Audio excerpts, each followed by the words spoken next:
Which one's more expensive? Oh, Bill's got a super expensive mic. Yours is short. Yeah, so is mine. Girth, though. That's what matters. Doing it can't tell me. All right, so Won't fit nothing. we'll do that. We'll do the what you didn't expect, and then we can move into at the end. We'll move into some of the questions you sent. Yeah, I'd like to. There's a lot of good questions in there, man. So we've got Austin with us today, and Austin's been on for a couple of years. Kind of a new guy, but that's okay. That's what makes this fun. And Austin works in the Metro Atlanta area for a large department, and he had some questions for us. Some pretty good ones, actually. I was a little surprised he sent as many as he did. Yeah, we appreciate it. Yeah, no, it ended up being a lot. I actually compiled some from a whole bunch of other people too. It's just a lot of them are mine, and then a lot of them are just whoever wanted to send something in. So did you tell them, hey, I'm about to go on a podcast. What do you want me to ask them? Pretty much, yeah. A lot of it I actually filtered out because it's you two, Right, so you can ask those to me. Just ask those to me. Yeah, ask Hatch. Well, a lot of them were very I'm not here. department specific, so Okay. I had to. Well, we'll do that on another episode. Yeah. Maybe not like this. Yeah, we'll do that on the disciplinary hearing. Yeah. Don't worry about it. We'll talk about Do you those have this list of questions? I should. Because I kind of want to leave it up to you as to which ones to tackle. Oh. We can't hit them all. Why don't you? God, I sure would like to. Those while are you're phenomenal questions in While you're there. getting your questions ready, why don't you tell us how you ended up in the fire department? Okay. I was actually in college down in Statesboro, kind of looking for something to do. And my girlfriend at the time, is now my wife, her dad is also a firefighter. So she'd been telling me about it, and I don't know, I might have saw on Facebook or something like that about volunteers. They needed volunteers, something like that. At Get closer to- Statesboro? Yeah, Bullitt County. Oh, okay. So I didn't know anything about it, and I went and met with the chief, and he was like, "Yeah, just come on. We need people." And that first night, they threw me in a burn building, all this heavy ass gear. On night one? Yeah, First night one. Wow. They were doing some live fire training with the neighboring department, and they were just Exciting like, for you. "Get on in there." And I'm like, I have no idea what the hell's going on, but this is pretty cool. So. Yep. Sorry. Yeah, sorry. You're good. Remember the rules. Yes. We had I'm this sorry, conversation. I know. No. If you've ever, what was it, episode 3 with Rick? Yeah. Oh, I know. It's like he's keeping a beat. Okay. I'm a fidgety person, anyway, so I'm gonna try my best. Hey, what were you going to college for? That's a good question. I started off pre-law, and Outstanding. then I went through about 12 different majors before I finally ended up leaving. I think I was just a general studies major, so I had no idea what I wanted to do. Long story short, we find out that we were going to have our first son. So we left school because I needed a job, and at that point, I had been a volunteer for a little while. Got to fight a couple fires from the outside, so I didn't really got to go interior or anything. But I knew it was like, I kind of want to do this, for a living. I applied to everywhere that was open in the country and got on where I got on, and here I am. Yeah. Wow. Excellent. Did you finish your degree? No, not yet. You planning on it? Yeah. I probably gonna go through Columbia Southern. Am I allowed to say that? Yeah, Oh, yeah. sure, why Yeah, not? I absolutely. don't know. You can plug them all you want. Okay, cool. Yeah, I'm probably gonna end up. I'm an through them. alumni. Yeah, a lot of people I know are, so it's gonna go finish up with them. I got 4.5 years of college done. You might as well close the books on that one. Yeah, at this point, it's just kind of turning in paperwork and Right. Finishing it up. yeah. All right. All right. Well, what about the fire service isn't what you expected? Pretty much everything. The biggest thing is the amount of naked people that I see. I was not That you that at wouldn't the normally station? want to see. Is that at the station or is that on calls? Or I knew this topic was going to come out eventually. This has been a little dirty secret that we've had for such a long time. yeah. Usually it's on calls, but I was not expecting that. But as far as coming into it, I didn't really know what to expect. I kind of told things here and there, but Right. the tradition, the history of it all, and then the rookie work, I wasn't expecting all that. Did your father-in-law not give you like a little heads He up on gave how me- this was going to go down? Yeah. He gave me a heads up, and so I knew kind of like I need to know my place and keep my mouth shut and work my way up and all that. But as far as what it was going to be like once I actually got out into it, I wasn't prepared for really anything. I mean, prior to when you were in college and even when you started volunteering, did you have any kind of general framework of what you expected out of the fire service, or it was just, let me go try this thing? No, yeah, it really was just kind of I'm going to go try this out sort of thing. And I ended up loving it. So. Did you know exactly when you said, oh yeah, this is what I'm going to do? Like, was there a moment, a thing, something that happened where you're like, oh, yep, this is what I'm doing? From the volunteer side of things, yeah. I mean, when I first went in, and really that first night, I sat there and my knees were burning in this metal building and everything, and I'm watching the fire on the pallet. They were doing like a fire dynamics sort of thing for our recruit class. I say that with parentheses, but In the first day that you went air in. quotes. Yeah, Yeah, he's good. First day. That's how we do it. And I'm sitting there like, oh, wow, that's cool as shit. I kind of want to keep doing this. And then, like 2 weeks later, I got my first fire call, which is rare down there because it's a volunteer department, but in the middle of nowhere. But this house was ripping, and we burned it to the ground. We saved the foundation, but that's because of water supply issues and everything else like that. But sitting there getting to do that, I was like, this is freaking awesome, And along the way, I met a couple really good guys that were really into the job, and I think that also kind of helped me get more and more into it. So, combination of meeting a couple people that really set me in the right track of in terms of how the job's supposed to be, so to speak. Fighting that fire, and then that first night where I'm like, what the hell's going on? This is awesome. Did you have any pushback from family? I mean, you start out pre-law in college, and then you end up in the fire service. I mean, was there? Yeah. I mean, my grandfather was like, he was beside himself when I told him I was going to go be a firefighter because he just didn't get it, and he later changed his opinion of that, but he didn't understand that.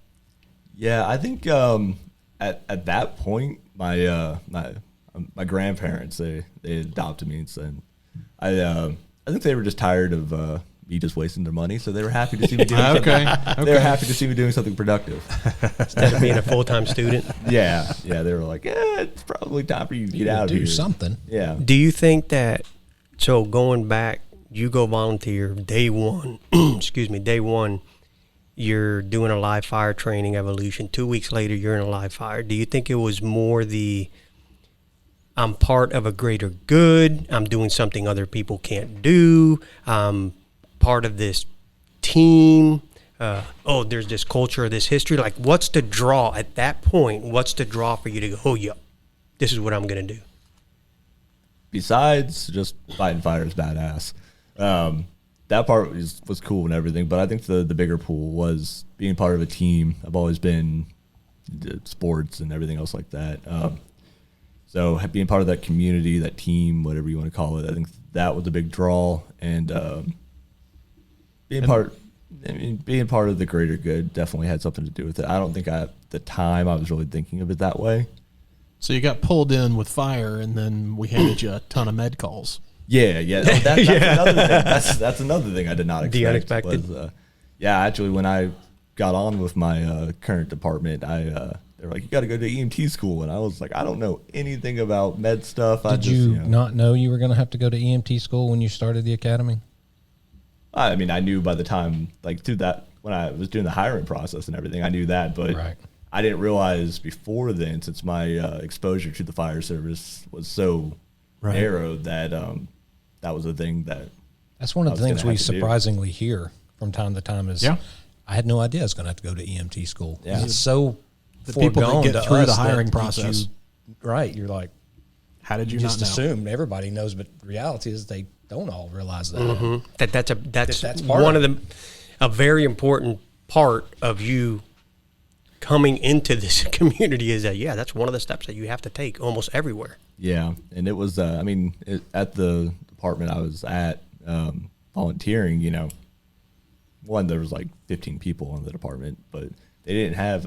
I don't even think I ever saw an ambulance when I was down in Statesboro. So Yeah, that area is very different. rural, Yeah. very very small area, and So I know we're going to move past this now, but do you think that when, again, now you're part of this team or this community, and of course, anytime you get into that fire, man, it's just, if you haven't been there, then you can't explain it. And everybody listening, for the most part, has been there to where you just can't explain how you're drawn to that freaking fire, and it's just badass. But do you feel like the fire service gave you a sense of purpose that you may have not had prior to? 100%.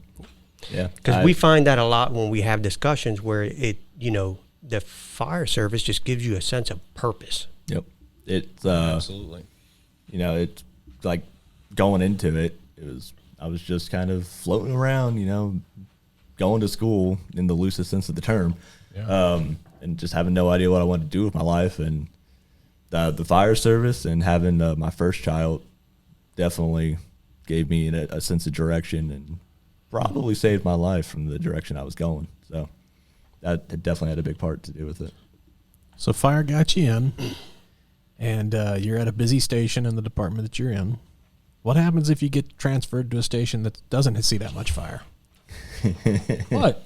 Is that your question? Abel threw his hands up. It's just hypothetical. This is me Just throwing my. hypothetical. If I would have posed that Do- question, do I it'd need to probably be be a worried? little bit less impactful. Less impactful? Well, no, I mean, I understand. I know where what he's you're going with Yeah, it. yeah. I see where he's going He's with on this. you. I don't under. I'm lost. Is, That's is okay. there, is there something I need to be always worried about is. over here? You mean that Do we need to talk I about understand. I agree with him. Said some you just mean that if Actually you had agree with asked it Abel. not being in the department that Just a joke, fellas. Just a joke. I was kidding. it's totally hypothetical. Yeah. But I'm getting to, if you've got joy in the job and you end up going somewhere in your department, which is not, in my 24 years, I have gotten one transfer request. Every other move that was made was not my request. And I think that's probably true for most people. We end up working with what we're given, and we go where people need us. So how do you find that joy if you end up somewhere that doesn't necessarily have that much fire? I don't think, I don't think that it's so much the fire that brings in the joy. It's more of, honestly, it's if you have a good crew, does everything. We could go the entire day and not do anything, and still, I still look forward to coming to work. I think that would be the major thing. Now, if you sent me to a station that Don't say the station. ran, if you sent me to a certain station and they didn't run any calls at all, and the crew's just it's a ghost town the moment you walk inside, then I don't really know. Do you think that has an impact on whether people stay or go? Oh yeah, I definitely do. I mean, if you Especially coming from a a newer guy. yeah, I think if Your I roots aren't deep yet. if I had gotten sent directly to a certain station here or there, one, I probably would have worked to get to where I wanted to go. But barring that, I think it could weigh on you. You take a guy who comes out, he's fresh, and he wants to get that experience and wants to be around guys that are like-minded with him. And 6 months, a year later, he's still stuck in the same place. I could see how that could kind of beat you down. So how would you compare the firehouse life to something outside?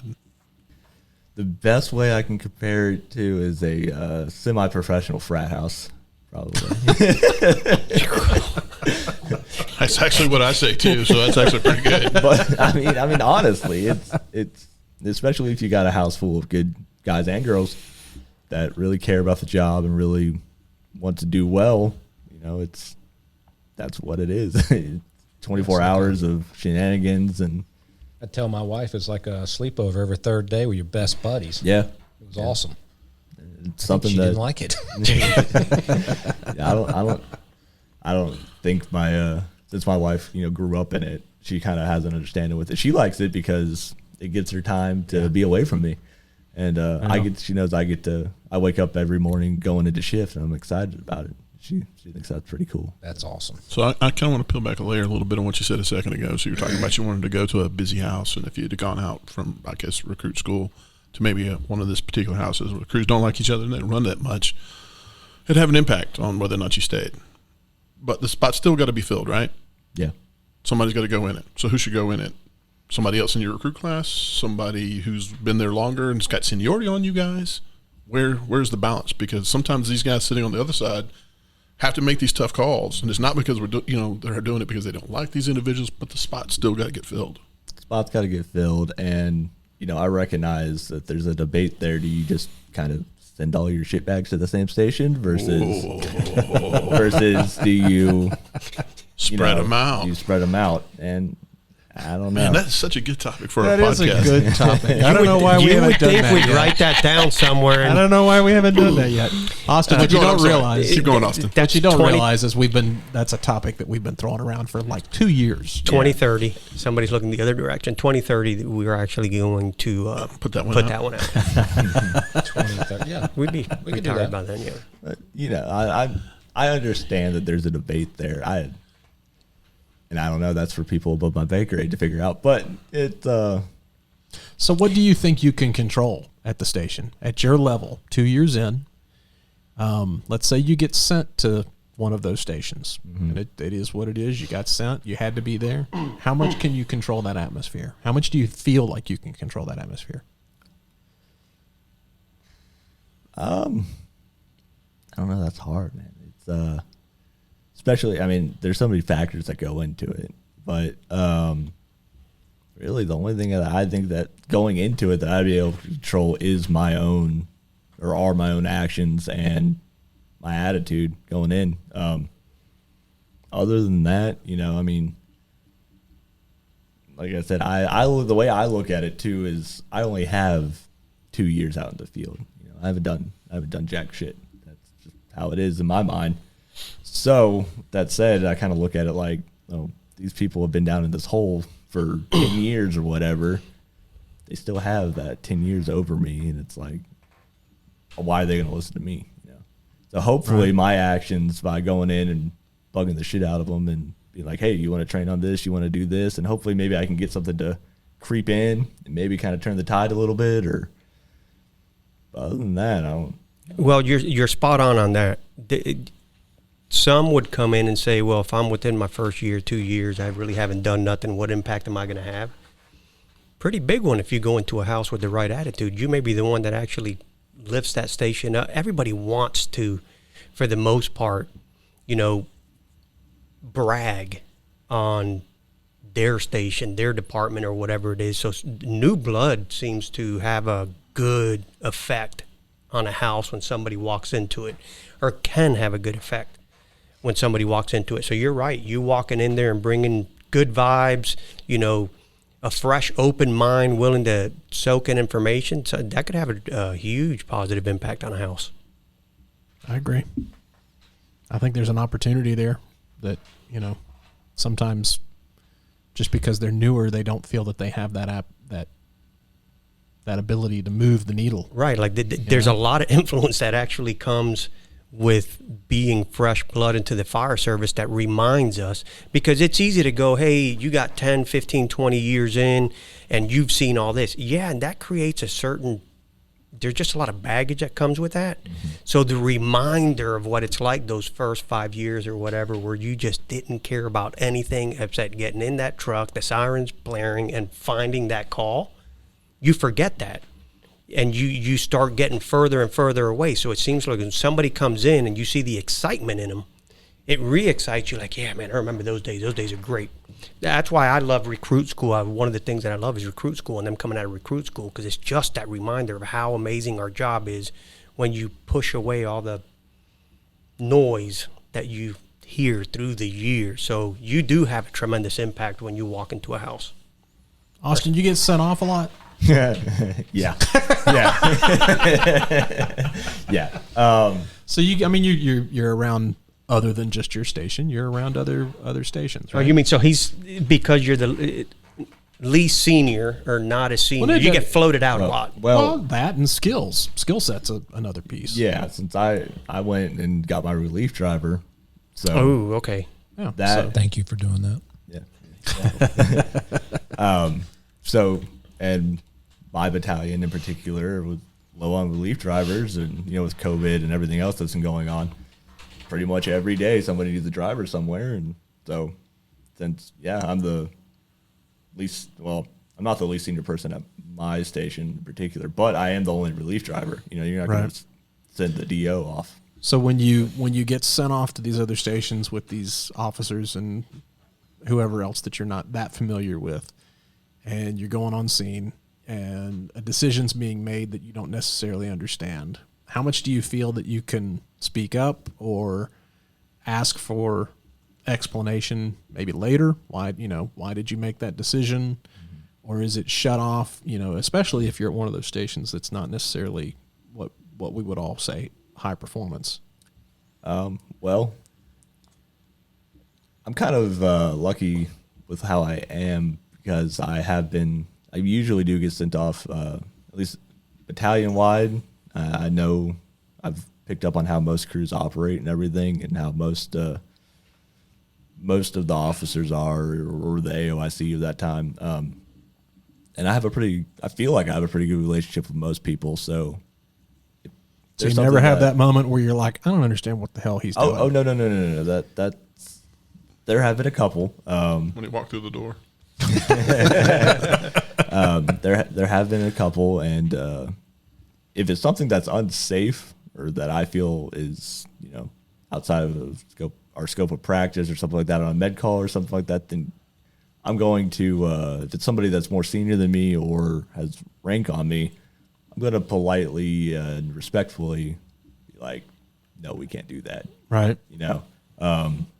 But if it's just something that I have a question about, for the most part, I'm pretty lucky in that I think I can go and just talk with the person afterwards. So do you feel like you get a good answer, or do you feel like you come away from that and go, no wonder these guys are the way they are? No wonder they have the reputation they have. Yeah. No wonder. By his smile, it's the last one. Well, no. That's hard, because I don't. In my experience, for the most part, I'd say that the people that I work with and interact with each day are pretty jam up, Right. and know their shit. So that doesn't come up too often. I don't really have an answer for that. I got a question then. Well, I know it's delicate, because And that's the other thing you don't too. want to say something, but I mean, it doesn't matter if every person in a department was operating at 95%. There's still going to be the ones that I should say, no one's operating lower than 95%.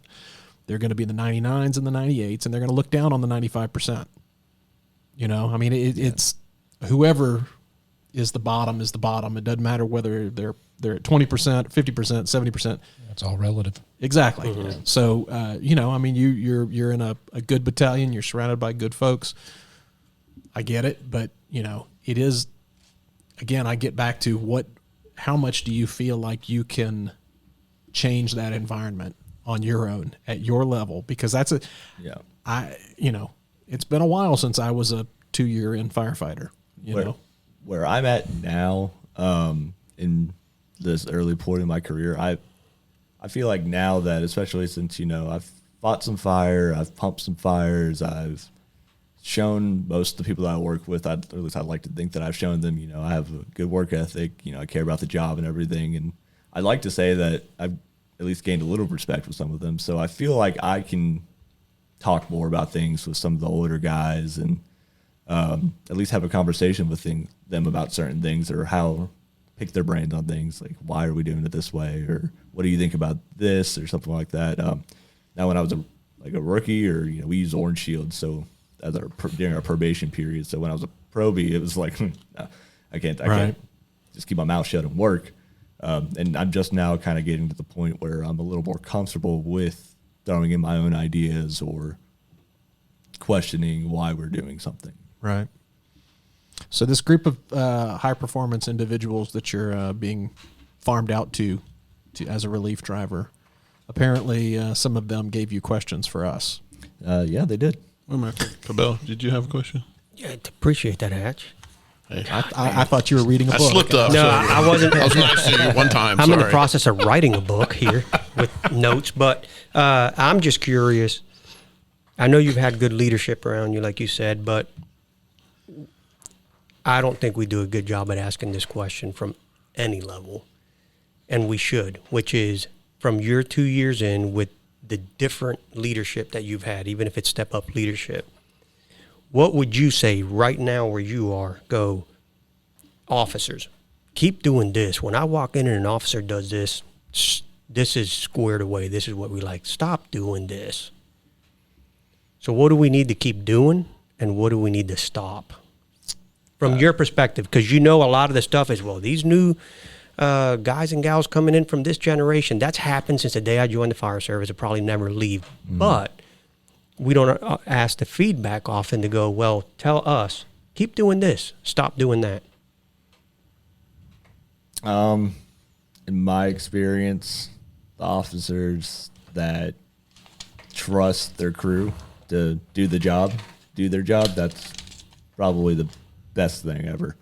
Having a captain or a seat rider or something like that just knows that your shit and that you're gonna do it and get it done. That's the best thing ever. The micromanaging, somebody that wants to just have their hand in literally every single thing, or that's probably the two biggest things I could think of right now. God, funny how that trust thing keeps creeping up every single time we have a conversation, and how critical it is to somebody seeing success or failure. Now, that makes sense. That makes absolute sense. All right, go ahead, Bill. Questions? Well, I don't have a transition out of that. Well, we did. He's going to go into asking the question that his crews did. Okay. Are you just going down the list, or are you randomly picking? I mean, I can Pick a good one. Pick some good ones. I can do either. Hatch is answering all of these. I mean, well, which ones did you guys think were good ones? Because I thought they were all good ones, but Dear God, there were some great ones in there, really. were there any that really stood out to y'all? Well, there's one I can knock out very quickly. I know which one it Here it is. comes. Which This one ought is to be it? Oh, interesting. go ahead. Go ahead. No, go ahead. This was better at the Quickly end. being No, because we've brought it up a couple of times, which in different discussions, and it's, can you explain this blue card you guys have mentioned before? Is that what you thought? No. we Okay. haven't mentioned it. We The have. bell has mentioned it. We don't know what it is. So, I actually tried Just looking up what it was, and I couldn't figure it out. all right. So, Blue Card Command is a Brunacini program that was developed for basically incident management. It's like what we run on a structure fire, hazardous material call, and stuff like that. And all it does is just kind of put a framework behind it. So, I'm definitely not going to go down the avenue of explaining it in detail, because it's something that you need to look into. But the reason we reference it sometimes, or have in the past, is I find it easier if we're talking about specifically in some of the subjects that we've discussed, when I go about a command structure. An example of that would be, in your department, you may retain your unit number. You will always be engine, whatever, truck, whatever. In another department, they actually give you the assignment and you retain your assignment. So the reason that I like to reference Blue Card or something like that, because it puts, people don't get as defensive anymore. Because if I say something that opposes your command structure, you're immediately going to support it, because that's what you're used to. You're used to when I say, hey, engine 36, you remain engine 36. But if I was to go on the other direction and say, hey, you're now fire control 1, you're like, what? So the Blue Card Command is just an incident management system that was created, and it has a bunch of training to go along with it. But it neutralizes conversations when it comes to incident management, so people don't get defensive that you're saying that their system is not good. And it's a great program. So there you go. I knocked one out of the list. Outstanding. I've already checked it off. Yeah, that was great. And now I'll hashtag it. Well done. All right. Well done, sir. How about the ask them how we can stay a tailboard for a few years to gain experience and not be perceived by the higher echelons as turds? I was a little bit surprised by that. Did you transfer one. command to him to allow him to ask that question? I don't think you did. I think you should have been able to go. Oh, God. I'm just playing. I'm just playing. Freelancing right now. He has to assume command first. Okay. Is he freelancing or self-assigning right there? That's self-assigning. So I'm surprised with that question. Why? Because I actually respect when somebody sets their own path of when to move. I think that some are moving way too quickly past positions without giving it enough time and trying to perfect it to a certain degree. So I was actually surprised when I saw that, because I actually look at some of these career drivers or whatever, and I envy that. I'm like, fantastic. That person knows exactly the role he wants to fill. Sure. So I was kind of surprised. I'm going to step out of this one, really, because I was honestly kind of surprised with that question. I don't consider it a turd at all. I'm like, okay, they know their place. And that kind of comes back to, like you asked me, how do I get sent off all the time? Yes, I do. And I think it would be awesome if I could have sat as a tailboard for 5 years or something like that. And just Why would it have been awesome? Well, because then my only Because responsibility. here I'm getting I want to get to something about that. What did you just say? Because at that point, my only responsibilities are, Right. go and fight the fire, do vitals, whatever. It allows me time. I could feel That's what Bill's I- pulse. Well, no, it's not. My blood pressure has not gone up. Mine But is. It has nothing to do with the position. It has nothing to do with tailboard, driver, captain, whatever. It's totally about whatever your goal is in that position. Now, if you're sitting as a tailboard and you have no goal, and you just want to sit, Yeah. then I don't like that. That's the separation right there. Yeah, I don't that's a like good that. point. If you say I want to be a tailboard long enough to get to this point where I know this much, I'm this good at it, whatever, and however you define that, I think that's awesome. And you're training and Yeah. you're doing Set a everything goal. you can And to I do agree that. with that. And, my whole philosophy going into it was, I'm going to get to the point where I think I'm proficient as a tailboard. Right. And then I start working on my relief driver. And Right. now that I think that I've gotten that to a point where I feel comfortable enough with it, like now I'm working on my AOIC. That's my next Right. step.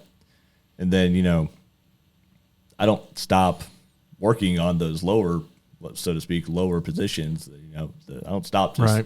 I didn't just stop training as a tailboard or whatever, but now I feel like I can build on that base. So I agree. It's if you have a goal in mind. It's not the turds are the ones that just want to be left alone. Yeah. I just want to come to work and you just leave me alone and I'll hand the radio to the next person the next day. And this That's particular person that sent me that question, he's not a turd, and he's but he wanted to. But somebody's made him to feel that way. Well, no, he doesn't. No, not entirely. Okay, It's more okay. of he wanted. He just wants to gain the experience of as a tail to become a good tailboard. So I think in his, I think he feels he's a good tailboard. Here's the other but I don't piece know to if he that. thinks he has enough Okay. experience yet. When do you have enough? And if you spent 25 years being a driver operator, would you get to the end of the 25 and go, I've still got stuff to learn? Probably. Probably, absolutely. You're never going to get to, No, if your you're right. finish line is to be complete, you're never going to be complete. Yeah. You're never going to be complete as a tailboard, as a driver, as a station officer. You're going to get to a level of proficiency, whatever you and whatever those around you have defined as proficient. But I do worry about those people that sit back and say, I want to be the best of whatever, but there's not really defining that. Yeah. Well, Bill, I wonder if maybe in some circumstances, not necessarily this one, but I wonder if some circumstances the person may feel like they're being pushed too quickly into something else. Sure. Hey, can you let me sit tight here for a minute? Because, the need sometimes supersedes everything. Hey, Well, we need But this. here's the thing, and the perception.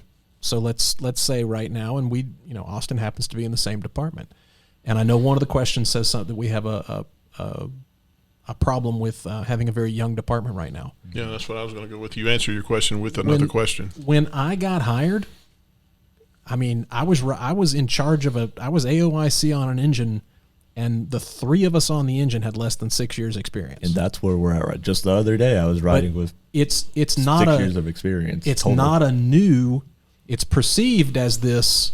Oh my gosh, but it really is almost, at least in our department, a perpetual turnover. And it's not the desired state, but it is. I don't know. I think that's in most bills. So, and this is the part where, with those coming in, maybe we're doing a poor job at communicating some of this stuff. But there is a certainty in the fire service. If you don't like the way that things are right now, just give it a minute. They're going to change. But eventually, they seem to come back full circle. So, if we were to look at the data, what you would probably find is that historically, almost every department, there is a time frame where you're superseded by that younger group. Why? Because that senior group all starts retiring out. There's just a bunch of things that take place. But I know a metro department that had that same thing. We used to call it the babysitters club, really, because it was like, is there anybody in that department over the age of 30? Well, all of those people went up, and they're now senior firefighters or officers, and they are the big number. But they will go out. And there will be a time again where we will say, is there anybody in that department over the age of 30? So I think that happens almost everywhere. Make that cut hatch off. No. I mean, I just talked about that. He was basically answering his question with his own question, with another question, that you have a very young department, so those positions have to be filled, right? Somebody's got to do them. And either it's the guys that we see that have the talent and the abilities to rise to the occasion, or you're going to put the guy that's less talented further down the, so if you stay in your comfort zone and you have the capabilities to do it, yeah, we're kind of start questioning why you're doing that. Yeah. And so I get it that it kind of puts people maybe a little on the defense that, we're going a little fast, but we got to fill them. Somebody's got to do it. We've said this a million times. I've said it to every AOIC course and every pump operator course. This profession, our department, is built on growth. Is built on professional growth, professional development. It won't work any other way. Otherwise, I'll be trying to hire driver operators from the outside. And I don't think anybody wants that.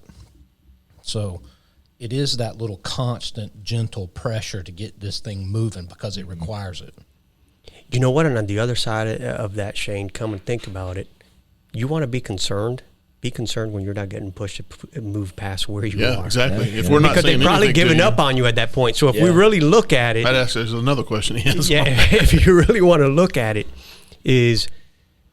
and I understand. I wanted a certain timeline. This goes back to previously when we were talking about planning. I have my plan. When you disrupt my plan, it makes me extremely uncomfortable because I planned on being here and reaching this level. I want to get at least this many years of experience before I move to that point. But when you have people, and the fire service is fantastic at this, where they're kind of pushing you outside of that comfort zone, go to the next. That's a good thing. Take pride in that. Yeah. When they decide they've given up on you, that you're not getting pushed anywhere, that's where I would throw up a flag and be concerned. Think about the opposite of that. So if you aren't being pushed and they have to fill the position, and it's a less talented person, and that person moves up, now they're going to be making decisions, maybe decisions that go away from the parts of the fire department that you like, maybe not making interior attacks or doing things differently. You allowed them to supersede you because you wanted to stay in this little comfort zone, and I wanted to go to do one more search or one more push or whatever. I get it. I totally get it. I love it too. But at some point, we got to stop being Peter Pan. We got to grow up and be real firefighters. Welcome, Hatch, to the podcast.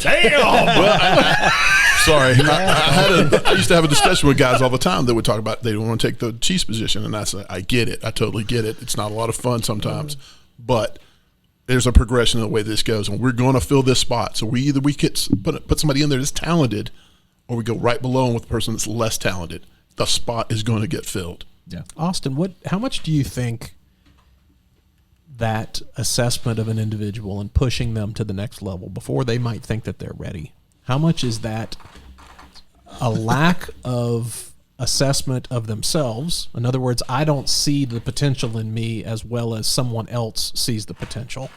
And I mean, I think sometimes we don't see what we've got, what we've got to offer. But how much do you think that plays into it?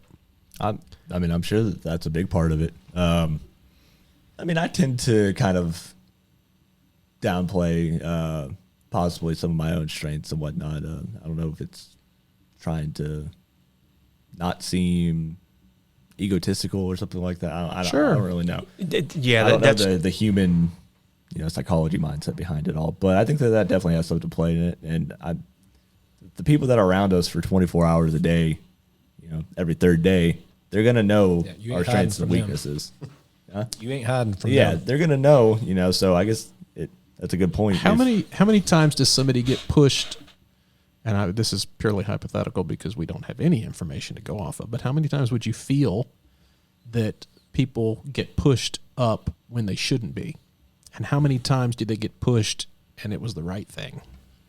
Do we have more people in positions that you say, I don't know how that person could ever, or do you have more people that you say, yep, that was a good promotion. That was a good move up. Just from looking at it in my experience, I think that the majority of people in their positions are there for a good reason. So somebody, obviously, either they saw it in themselves or somebody else saw it in them. So it turned out to be a good thing. I'm horrible. I mean, personally, I'm horrible about it because I'm not really, I'm like, nope, that's above me. I can't, I'm not capable of doing that. I'm going to stay right here. But the perceptions, Bill, the perceptions are when you're new in the fire service, you just have not gained that internal experience of decision making. You're still almost pure to a certain degree going, you're looking at an individual going, hey, that person's been around for 10, 15, however many years. However, there's a certain purity that comes with being still new within a few years of the fire service, that after a while you start learning more and more about the individual. It seems like you get a little bit more cynical, a little bit more judgmental, and you get more prone to making those type of comments where, yeah, that person shouldn't have got it over this one or that one, or you know what I'm saying? Right. There's a purity within a certain timeline of you coming into the fire service that you lose after a while by having so much institutional knowledge and so much relationship with people that becomes highlighted, where you start looking at individuals like that. Wow, that one shouldn't be there. Back to Hatch's point, because that's been brought up a bunch of times, is, yeah, if you don't step up, going back to the original point, if we're not pushing people to go to the next level and step up and they're not willing to, then the other side of that, they get upset when somebody surpasses them and then they have poor leadership above them. It's like, but you did not step up. You did not want to step up. You said you wanted to stay right here. So now you've been surpassed by somebody who is not favorable.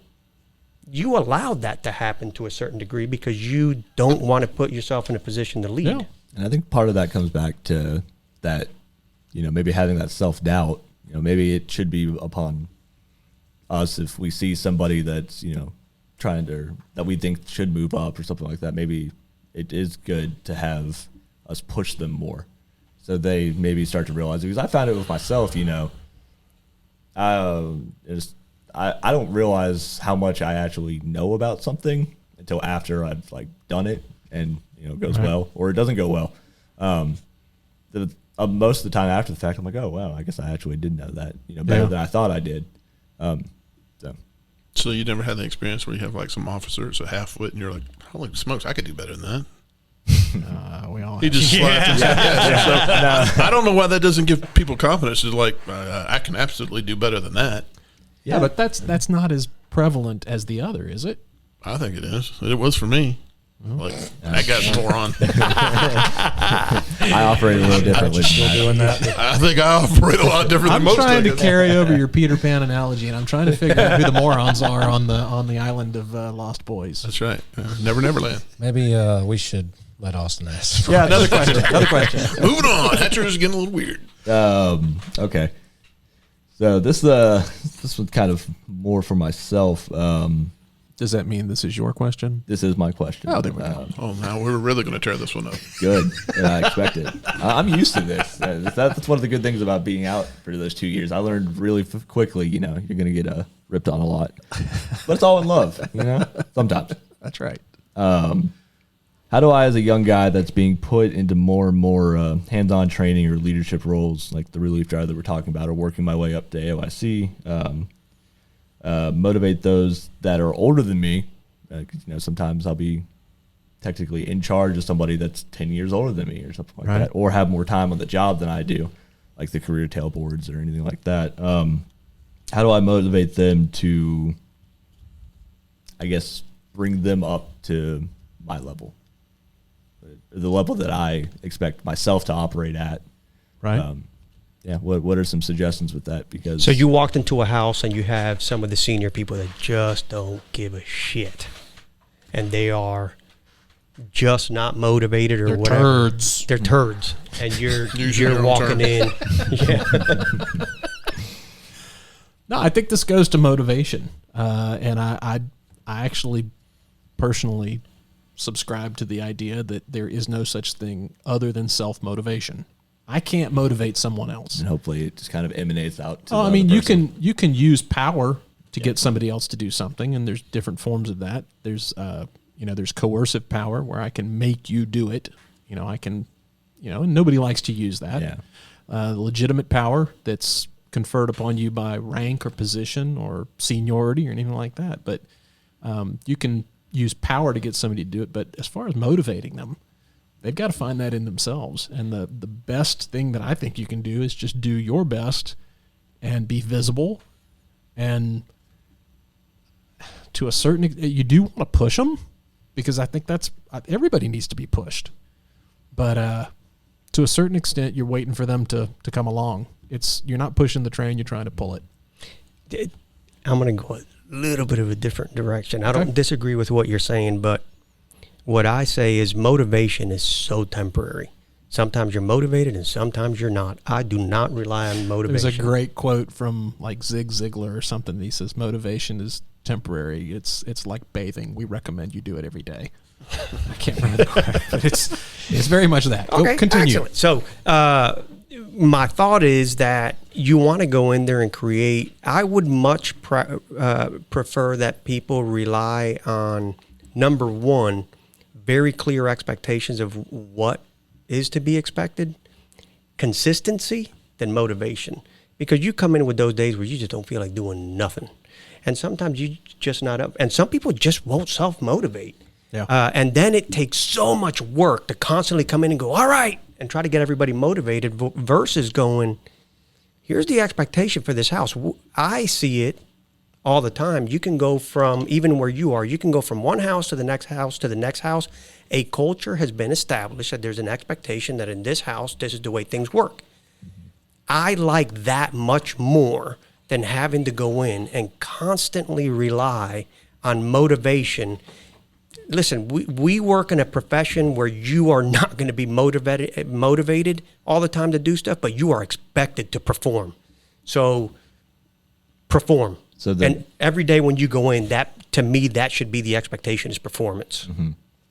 If that makes any sense. So then what do you do with, you have the person that comes into the house that has that great culture of work and, doing the best that we can, just because that's how each of those individuals that are already there, they've bought into that. That's just how they are as people.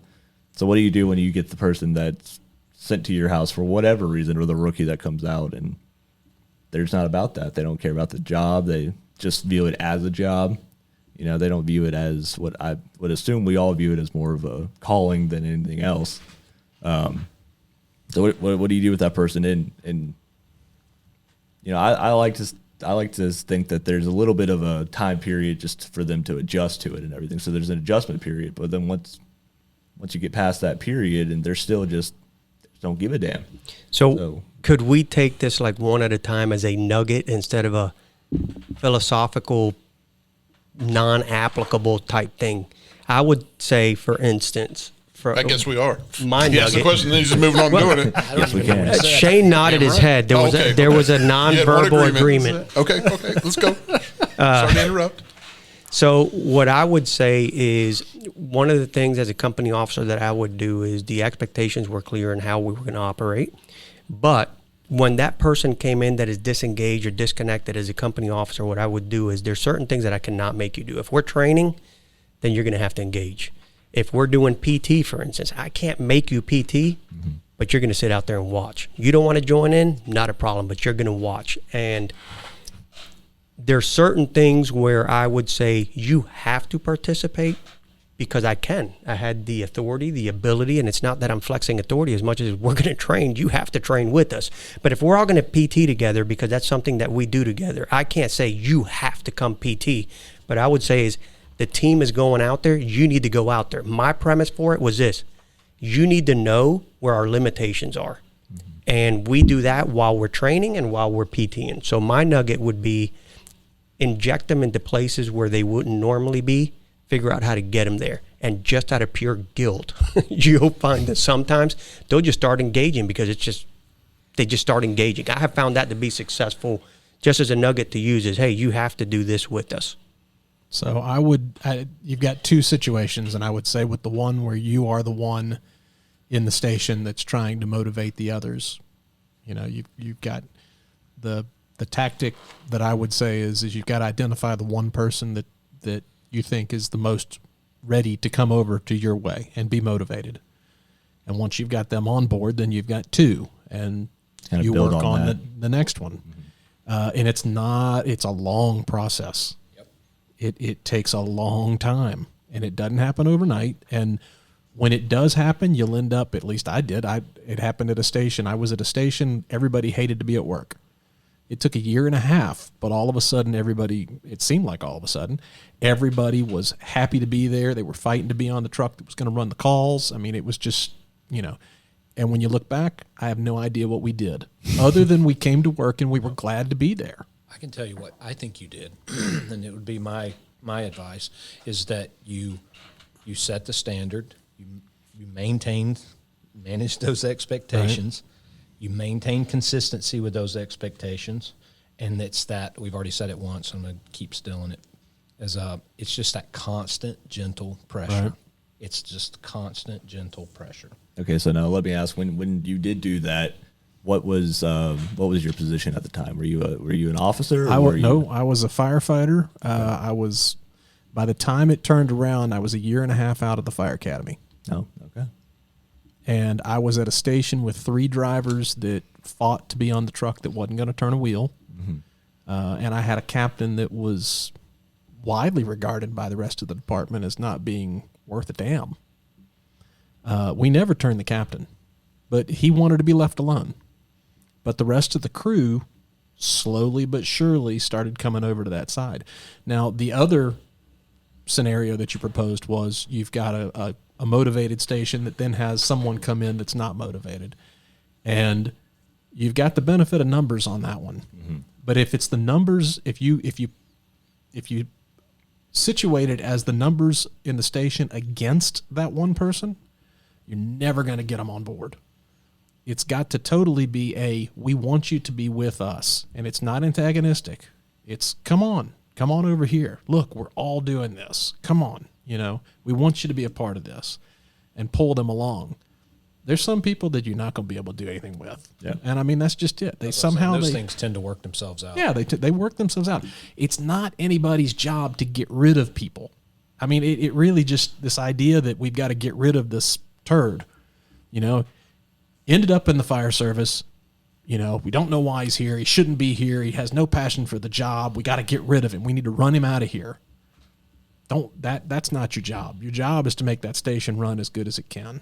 They'll get rid of themselves, and it won't happen as fast as you want it to, but they'll leave. And it takes some moral courage too to do this as a younger firefighter, because what you're ultimately having to try to do is try to find where the value is in this individual. Mm-hmm. Yeah. Right. And that means you're going to have to step out of the group, because group likes to beat up on people. Yeah, and it becomes I've seen it. It becomes a very lonely place. It's tough. If you've been labeled as a shitbag, it's very. So it takes somebody with some ethical and moral courage to step up and try to find some value in somebody that everybody else has decided there is no value in that person. Yeah. As an officer, I had a few that came to the station that were widely regarded as turds. And the first conversation I had with them was, I don't care what happened before you got here. You are starting new here. And whatever you're going to do or not do begins today. But that's it. You know, your reputation, whatever it is, I don't care about it. And for the record, from my experiences, sometimes we created those turds ourselves. I've seen people Sure. come into the fire service, go to a place with a certain culture, and within a few years, I start hearing this stuff, and I'm like, whoa, whoa, whoa, whoa. We did not hire that. We created that because I know what we hired. Sometimes it's our own fault. And Shane, I like your point. You're 100% right. It takes a lot of courage sometimes to step out and go, hang on a second. We may have to do some reprogramming here, but I know what's the core of this person, because when we hired that person, that's not who we had.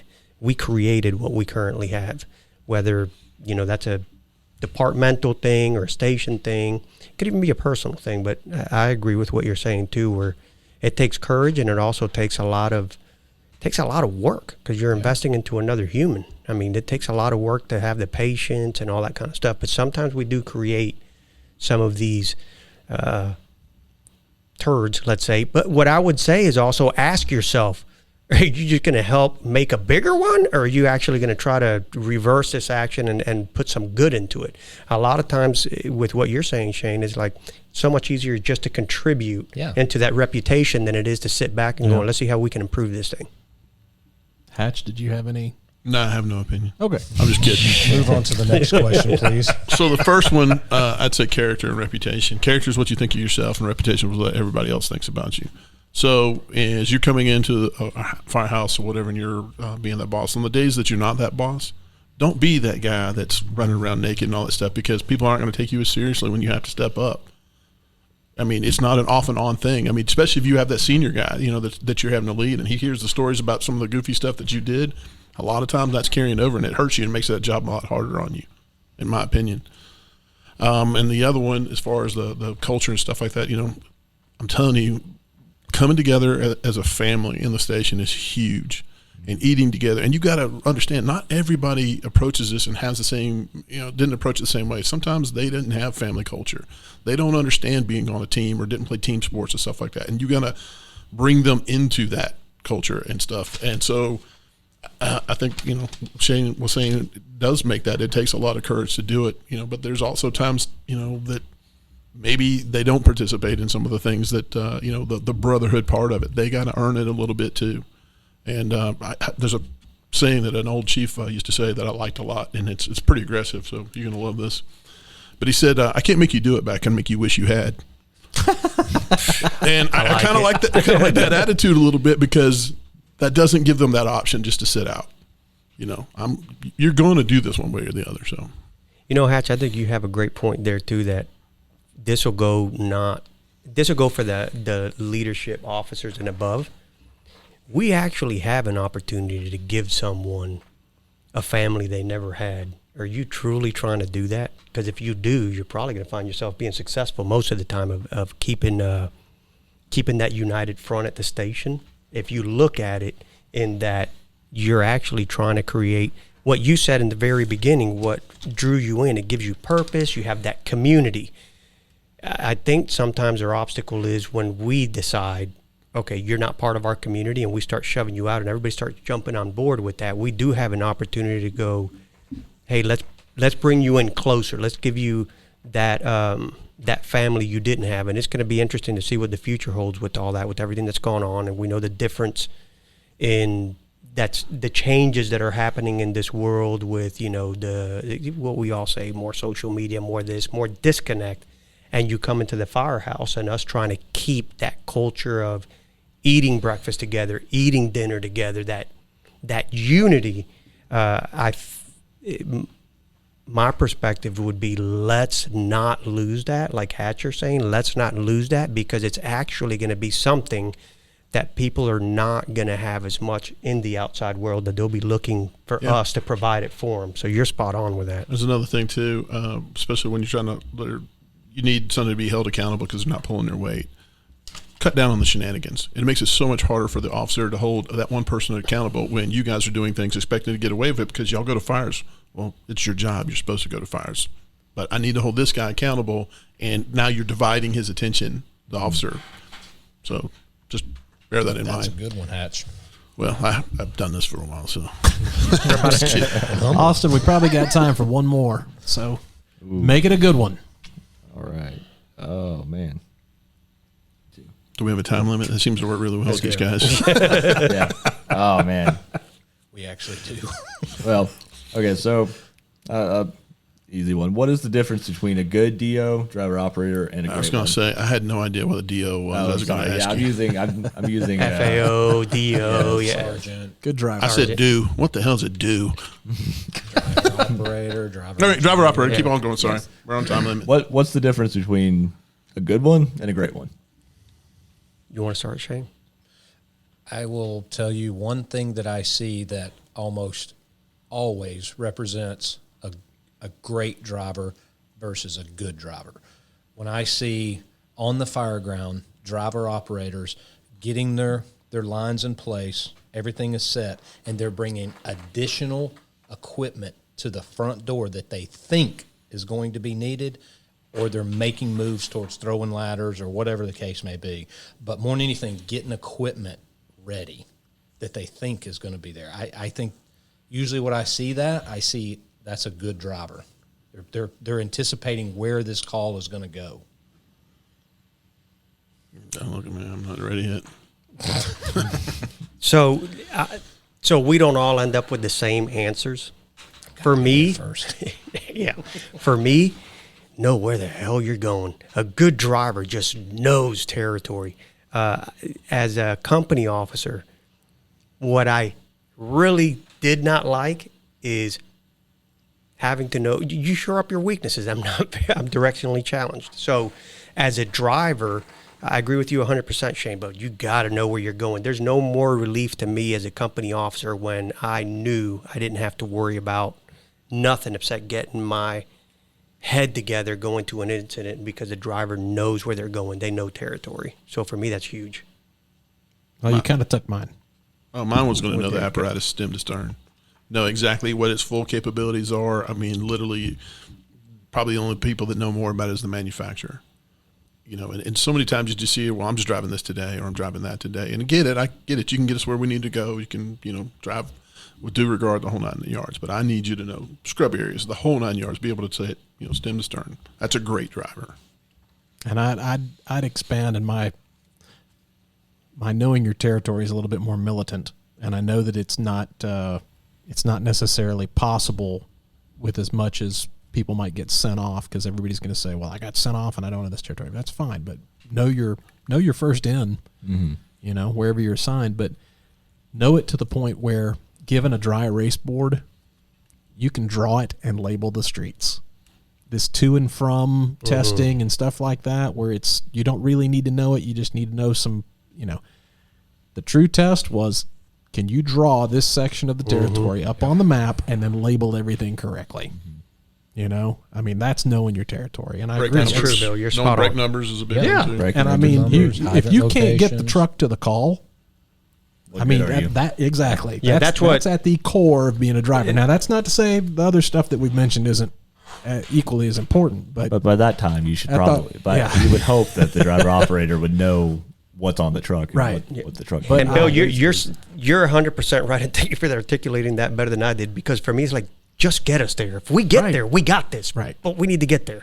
well, and I use apps to tell me where to go and stuff like that. But if you're not good with a paper map, I think every truck ought to have a backup paper map for when the electronic devices take a shit with this EMP that's going to go off or whatever. They Everything's always going say to they want die to go one old day. school. Trust me, knowing your streets is old school. Yeah. Yep. Well, You I know? mean, It is Being able old to school. draw it. We didn't have GPS. We label. memorized Yeah. it. Yeah. we Write still- down the address and know it on the way out. Yeah.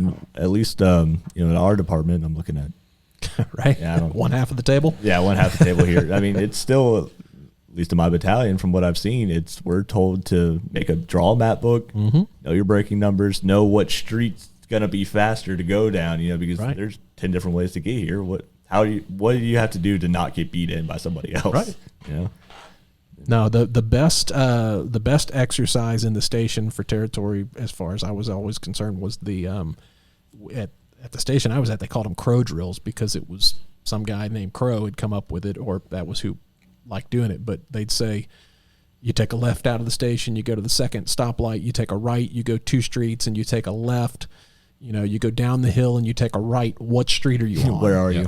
And if you can't tell, you don't know. I mean, you know, I when the bell went off and they'd give an address, my head, there was a flash of every intersection that I was going to have to go through to get to that spot. You know, it'll be this one, this one, this one, this one, and that one. And I've got it. Let's go. And you need to, I'm not saying I was a great driver, but you need to, that's where you need to be. I used to do something like that. I have all the streets in a bag, and I pass it around because everybody hated to pick what was going to be for dinner. And so you had to tell me how to get to that street from the station. If you couldn't tell me, you had to pick what we were eating that night. Because that is nobody wants good. to pick dinner. That is good. Huh? Yeah, that's a good one. Yeah, that's all I got. You think we got time to squeeze another one in? Yeah, but I want to add one more thing that a good driver should be doing, and that's riding seat. Oh, man, Sorry. I'm on that one. I'm on Sorry. that one too. But if 100%. you, and that this goes for expecting that one, any, were ya? well, yeah, I know that. Here we go with the, I'm going to be unpopular again. This goes with any position. You don't truly do your position well until you know what the person above you needs. Agreed. And you're not going to know that until Unless you you do do it. All of the best drivers that I have worked with so far, they basically, for us, I mean, I'm not saying that the captain doesn't run the station, but they basically run the station for the captain. You know? Right. I mean, they're training up the rookies and the younger guys. They're handling whatever sort of paperwork they can handle, whatever they can take away from that guy above them, they're doing. And hopefully the captain is running the battalion for the battalion chief, and the battalion chief is running the shift for the assistant chief, and so on. Let's let him get one more in, and then we'll do those. Okay.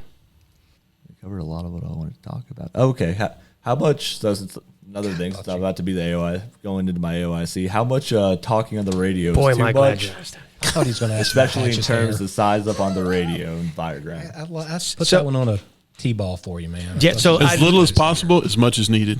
And you know what? I was actually hoping Hatcher would answer this one. I really was. I've been having this one sitting here plugged in going, I would love to hear Hatcher's response to that. My driver actually gave me that one yesterday when I was reading these off. You know, it's like you don't. It's hard to sit here and say when it's too much, but when I hear it, I know it's too damn much. Yeah. It's Think about what you're going to say before you key up. Thinking and talking and uhs on the radio, waste of time. Yes. be concise. But you are painting a picture for those people that are coming in behind you. Which that's what I'm saying. It's what is a good picture that's being painted, you know? I mean, I don't you need just to know blow what up- color the house is. Well, yeah. The example Yeah, but- that I always go back to is Sofa Superstore. You know, in the traffic from the alley with the battalion chief that first pulled up was, we have a bunch of trash and debris burning outside the building. Not a Does good that size. paint an accurate picture of what they had? No. Well, it's factual, Yeah. but there's a whole lot more that you could have said. And you don't have to write a book. It didn't have to be 5 minutes worth of radio traffic, but you could have added stuff like, it's a furniture store. It looks like it's getting into the structure at this point. What about know. you? When you hear it, when do you think it's too much and when it's not? Oh, man. I mean, definitely the crews that they come on scene to a fire, and all they say is it's working, and then they're out doing a 360, and then it's like 10 minutes later, you still haven't heard anything else, how and do you you don't feel know what's about going that? on. So that's too little, in my opinion. So why do you need more information? Well, for the crews coming in? They're going to need to know what they're working with, what they need to do. what they need to do, because what we're going into. We're going to need a water supply, right? We're going to need ladders. We're going to need you're checking off all those things that have got to be done, Yeah. and you're just going to do them, right? I mean, yeah, if I'm on my way, if I'm riding in the back or whatever, I'm driving, or better yet, if I'm driving and I hear, we got smoke and flames coming out the window, and then nothing else, like it's kind of like, what are we going to? Right. Unless I absolutely know that area, I don't know. Are we going to a split level? An office store or something like that? Right. I do see the irony in the question to where there's there's not a perfect answer to it really, because on one side of it, you can give what you would think is the perfect size up, and everybody's like, I wish you would just shut up. We got it. It's a working fire and a 2-story residential blank. And then you add a little bit more or whatever. And then the other side, which is actually what I hate hearing it's a working fire and then crickets, because I have no idea what I'm walking into. So there's a middle ground. I would say not only just, like Hat said, take your breath, make sure you got your words measured and put the words out there. Just pick the words that are going to all have some power to them. Some Hatch this a little bit, because Hatch, I'm curious, like for you, when you set the expectation for those officers, what's the minimum thing you want to hear? You know what I mean? Like you got this cadence, this little battle rhythm you want to hear. What's the minimum? Does that sound like? What type of construction is it? Right. Is So it it's residential? Is it the size, maybe number of floors or size of the building, the type of construction, what it's used for, where the fire is, what the smoke conditions are. That you're taking command. If most of them we're going to have you do a 360 before you start doing anything else. But so that's basic for your initial, what we call a brief initial report. It's just giving that information, but it's all about practicing. It's not something, especially if it's you're riding the seat, every 6 months or whatever. I always kind of, I don't joke, but I bring it to the people's attention. So our firefighters, we have ones that are passed up or extra drivers or whatever you call it. So we ask them to be good hosesmen, good plugmen, good seat riders, and good drivers. That's 4 jobs. 4 jobs. 4 jobs I want them to do well that they may not do, all the time. Right. Yeah. I have to do one. I have to ride up as my boss. That's it. Captains have to ride up as me being a boss. They have one job. So the guys with the least amount of experience, we ask the most of. To do the most, right. And so I really do pay attention to them, and I'm trying to tell them, listen to the people who are on the seat. Mimic, if you like it, mimic what they're doing. And practice it, just like you said. I mean, I like what you made a good point. I was getting that kind of rhythm in my head of what I was going to say. But long before that fire went out, we were at the station. Somebody's on one side of the station, somebody's on the other side of the station, and we're talking on talk around. Mm-hmm. Not even just that. Gas leaks. So, when you're sitting there on the gas company show up, size up that building right there. Tell me what you would say. Tell me what you would go. Yeah, exactly. Go through the motions of it. Have them critique you. That was great, but you forgot to say what mode and phase you were in or whatever. That's the piece. The ask people around you. Did I give you enough information? Did you want more? Get a feel for it. Yeah. And listen to your radio traffic. Most of us have access to get the radio traffic. Yeah. I know we've talked about this in the past, but listen to it. You learn so much from listening to others and listening to your own. You can sit there and just go like, oh. Yeah, because you're your biggest critic. Yeah. You're going to, in your own comfort of your own space, listening to it, you're going to criticize all those things that you did more so than somebody else. I probably learned more from that. A technical thing for anybody that goes to get radio traffic, the software these days will take out the pauses. There's a way that you can tell it to not do that, but if you don't tell it to not do that, what you end up getting is radio traffic that sounds very compressed. Everything happens right on top of it, and that's not true. That's because they've taken those breaks out. Yeah, they take the breaks out. So if you're going to ask for it, make sure you ask for the real time audio traffic. Which it's nice to get the compressed if I'm trying to if you hear just something. Yeah, if you're just trying to find get something compressed. I don't want to. I need the real time. It will make you think things happened a whole lot faster than they did. And the great thing about these arrival size up and talking too much or not enough is you can practice them over and over again. Sit in that computer, YouTube, or just on a residential, a medical call you pull up. Do it in your head. You can recite this over and over in your head where you have, your flow going. You want that flow to be muscle memory of what you're putting out there. That's probably been one of the most helpful things to me too, is just to constantly sit there and drill on doing that. Okay, what information do I know I need to put out? And just practicing all the time. Med calls are a good time to be doing that too. The non-serious ones, the butt aches. Yeah. You pull up and immediately you're looking at that house or whatever facility you're in, and you're doing a size up. Back to the, and I know we'll have to stop here, but back to when we first started with that first question of why are you laughing, Shane? No reason. All right. The blue card command thing, that's one of the things that it does, is structures a scene size up where it says, you got to confirm the dispatch address, announce the number of floors, announce a type of occupancy, announce the conditions found, announce water supply layout information, announce mode of attack, whether it's investigative, offensive, or defensive, and establish command. Most departments have this. So If you don't, there's other avenues that you can go to get, hey, what is a good flow of information that all of that information is pertinent. So if your department doesn't have one, which I think most department nowadays, for the most part, have something like that, just know what that flow is of expectations. And at the end of the day, the battalion coming in that's going to be taking that incident, to a certain degree, that's what you're trying to facilitate too. I get it, all the other incoming engines and everything. Talk to the battalion. Hey, as a officer or acting officer, what is it that you expect from me on arrival? What type of size up that do you want? And that'll be very helpful too. That way, you know, you're facilitating, because they're going to come in and take what you got for the most part. So I think that's another route to go, is ask your battalion, what do you expect from me if I'm riding seat as my initial size up in radio traffic? All right, Austin, we've got some questions for you. All right. We like to ask these questions to all of our guests. What's your favorite word or phrase on the fire ground? It's a working fire What's your least favorite? at this time. Be advised. Be advised. My next question is engine or truck? Engine. Yeah. What motivates you? Like you guys have mentioned before in previous episodes, but it's definitely getting that nod from the people that I respect. What's your favorite book? My favorite book. Oh man. Moving on. Hold on. What's the last book you read? Curious Oh, George. yeah, let me. Yeah, no. Let me pull it up. It's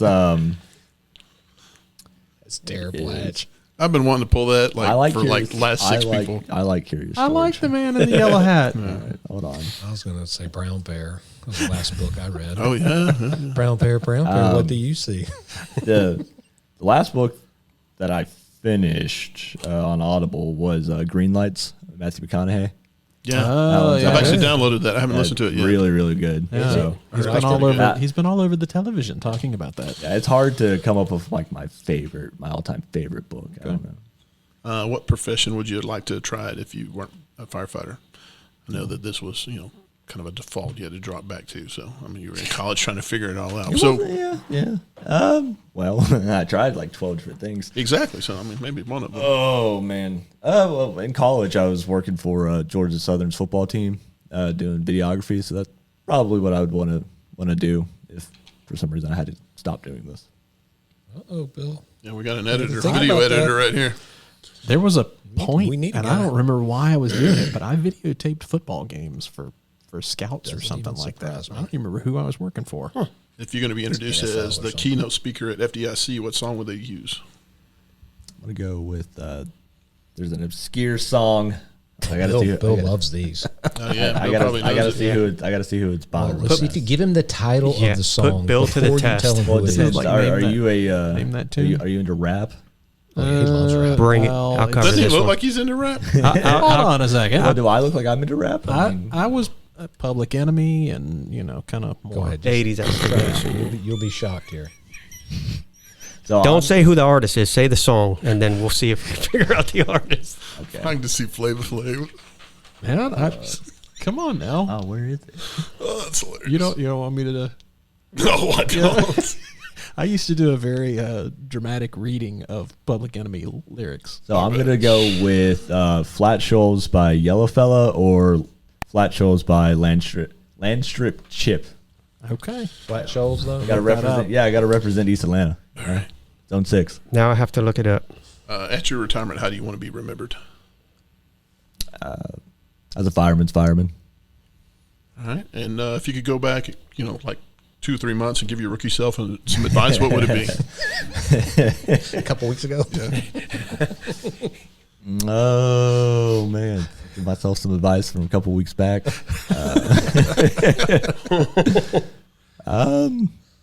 Just enjoy it. Sit back, learn everything you can, and Did y'all Have fun. talk to That's each other on the it. way That's out? all- Because yeah, that's the that's- same thing he said. Exact answer. But that's a great answer. It Yeah. is a good answer because it can go very fast and you can get caught up in a lot of negativity. And there's a lot of fun with this job. All right. That was my questions. go. Well, Austin, we really appreciate you coming on and talking. Yeah, And, thank you guys for having me. no, it was good to do. Do we have a well? Well, Well, Well, all right. We'll catch you next time. Alrighty. Abel, go ahead. I've been right to my heart. Combustible is available on iTunes, Spotify, Google Play, Stitcher, Amazon, and everywhere else you listen to podcasts. Subscribe to Combustible to make sure you don't miss out on an episode. Follow us on Facebook so we know how many of you listeners there are out there, and you can check us out online at combustiblethepodcast.com. As always, we would like to thank the Golden Dogs and True North Records for letting us use their song Saints at the Gates for our theme music. You can find the Golden Dogs music on any streaming platform. Thanks for listening, and we'll catch you later.